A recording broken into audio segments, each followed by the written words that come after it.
Welcome back to another puzzle that I've made, and this puzzle is quite different from the others since it's not a long king hunt involving usually a queen sacrifice. And in this position, it's basically a in-game studies. And white has two pawns for a rook. However, one of white's pawns is like one square away from promoting. And if black just goes for the other pawns with king to d6, and if white promotes, then black takes the rook. Well, this endgame is actually winning for white, since black cannot stop the h pawn from promoting.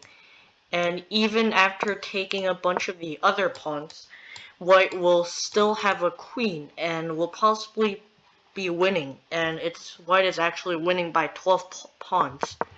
So black obviously must not do that, and instead black can actually play the brilliant move rook to h8.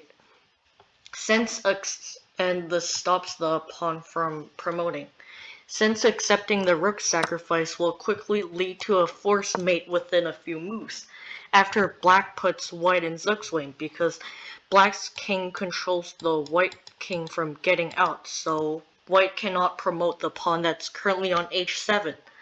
So black in this position is forced to move his other pawns, and when he does, white can basically shuffle between the f8 and f7 squares, and these squares both block the white king from coming out. So after a few moves, white will run out of pawn moves, and he's gonna have to push the d or b pawn.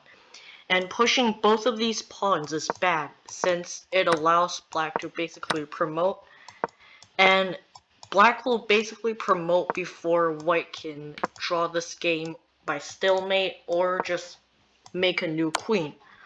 And this is mate, by the way, since black's king is covering the escape squares. So black obviously cannot take the rook. Now, black doesn't really have too much legal move, so let's see what happens if he goes king to h6. Well, this apparently is a losing blunder, and let's turn the computer back on. And king to f7 is yet another zugzwang, because it disallows the black king from reaching the critical squares g7 and g6, which escorts the pawn to promotion. And now white is basically forced to move back.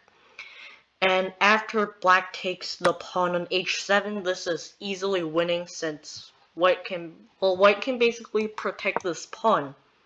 But I guess black can mate in 9, and I'm not gonna show you all the lines because it's quite difficult. But if king to g6 and king to f8, well, this is not the correct move, king to f6 is. And as you can see, it's zugzwang, and black is forced to move this pawn because if the king goes back to h5, then rook takes h7 is actually mate.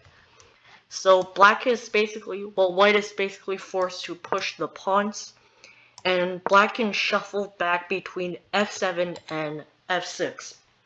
And this position is basically winning because if white goes back, then this pawn is lost.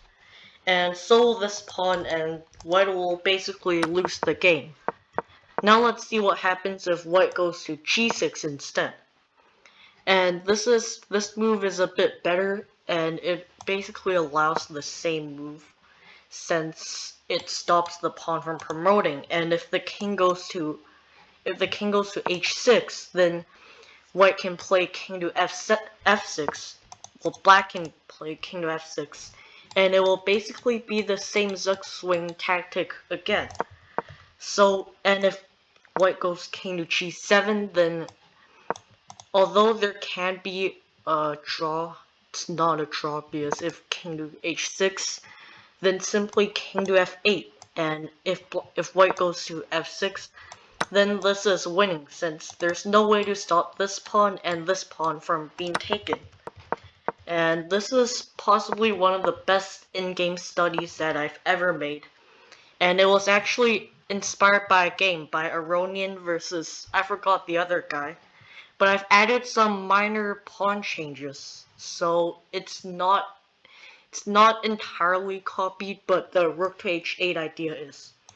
So I hope you enjoyed this video, and if you did, please be sure to like and subscribe for more. And please check out my other videos as well.